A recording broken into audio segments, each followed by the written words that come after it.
வாழ்வோம் வாழ்விப்போம்.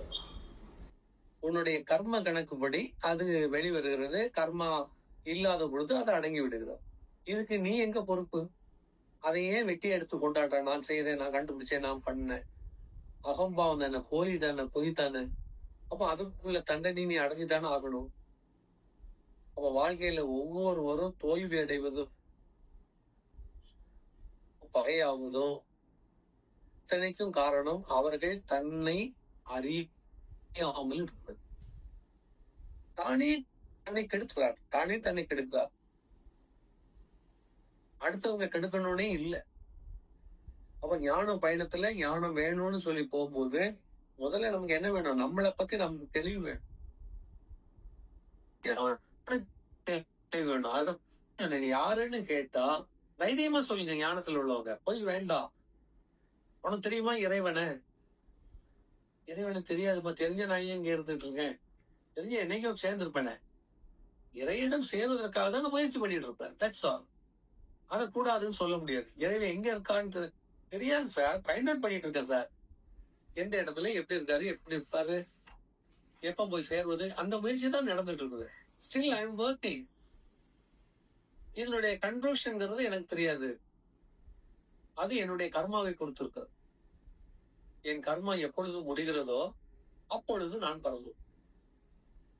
தெளிவா ஞானத்துல வந்த மாதிரி சொல்லலாம். அப்படி யாருமே சொல்றது இல்லை. அதனாலதான் ஞான பாடம் பரவவில்லை. அங்கேயே நம்ம எப்படி இருக்கணும்? ஒரு அபத்தமாக நிக்கிறோம், கன்ஃபியூஷன்ல நிக்கிறோம். யாராவது கேட்டா அப்படி சிரிச்சுக்கிட்டு மழை பெய்யிட்டு ஆஹா எனக்கு தெரியாதா? வேடிக்கை அல்ல, இது உங்க லைஃப் கொஸ்டின். உங்களை யாராவது நீ யாருன்னு கேட்டா அடக்கமா அமைதியா அன்பா உறக்க சொல்லு, சிரிச்சுக்கிட்டே சொல்லுங்க. நான் இறைபொருள், நான் இறைபொருள். கர்மாவினால் இறையை விட்டு வெளியே வந்தவன். இதற்கு முன்னால் பல பிறவிகளை கண்டவன். ஒவ்வொரு பிறவியிலும் நான் செய்த கர்மாவிற்கு தக்கவே எனக்கு இந்த பிறவி கிடைத்திருக்கிறது. இந்த பிறவியில் நான் செய்ய வேண்டியது கர்மா இருப்பதையெல்லாம் குலைக்க வேண்டும், புது கர்மா பண்ணாமல் இருக்க வேண்டும். அதற்குரிய முயற்சிகளை செய்து கொண்டிருக்கிறேன். அததான் திருவள்ளுவர் அழகா சொல்வாரு, அன்பும் அரணும் உடைத்தாயின் இல்வாழ்க்கை பண்பும் பயனும் அது. அழகா முடிச்சிட்டார். இல்வாழ்க்கை, நீங்க எல்லாருமே நம்ம ஒரு இல்லத்துல இருந்தானே வாழ்றோம்.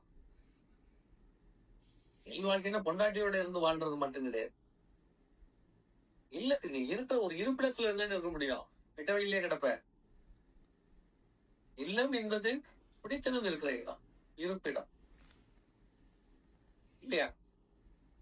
அப்போ ஒரு குடும்பத்தோட நாம வாழ்கிற பொழுது திருவள்ளுவர் என்ன சொல்றாருன்னா, அன்பும் அரணும் உடைத்தாயே. எதெல்லாம் வேணும்? அன்பும் வேணும், அரணும் வேணும். எதுக்கு இந்த அன்பும் அரணும் சொன்னார்? சிந்திக்க வேண்டிய இடம். நான் தான் சொல்லியிருப்பேன், திருவள்ளுவர் யாரு? பிரான். 7 பிரானில் ஒருவர், ஞான வெளியினுடைய படிக்கற்களாக இருப்பவர்.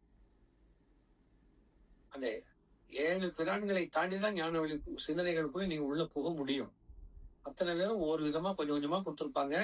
இந்த டோட்டல் கான்செப்ட் ஞான வெளியை நோக்கி தான் இருக்கும்.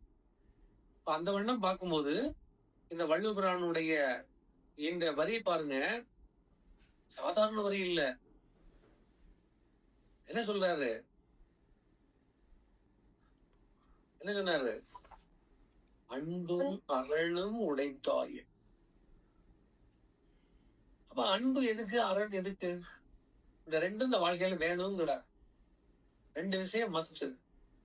இந்த 2 விஷயம்தான். அன்பு என்பது புது கர்மா பண்ணாமல் இருப்பதற்கு, அரண் என்பது பழைய கர்மாவை கழிப்பதற்கு. நல்ல ஞாபகம். நீங்க அன்புபடி வாழ்ந்தீங்கன்னா யார்கிட்டையும் பகை வராது, வெறுப்பு வராது, சண்டை வராது, இழப்பு வராது. அப்ப வாழ்க்கை எளிமையாயிரும், சந்தோஷமாயிரும். சொல்ல புரியுதா? அன்பு புது கர்மாவை உண்டு பண்ண விடாது. அறம், அறம்ங்கிறது அறுக்கிறது.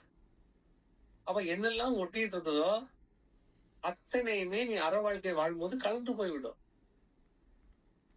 அழுக்காறு அவாவையில் இன்னாச்சொல் நான்கும் இழுக்காய் என்றது அறம் இல்லையா? பொறாமப்படக்கூடாது, போட்டிப்படக்கூடாது, கோபப்படக்கூடாது, தப்பு சொல்லக்கூடாது, பேராசைப்படக்கூடாது. ஆமா, இதெல்லாம் நீங்க வச்சுட்டீங்கன்னா பழைய கர்மம் தானா போயிடும்.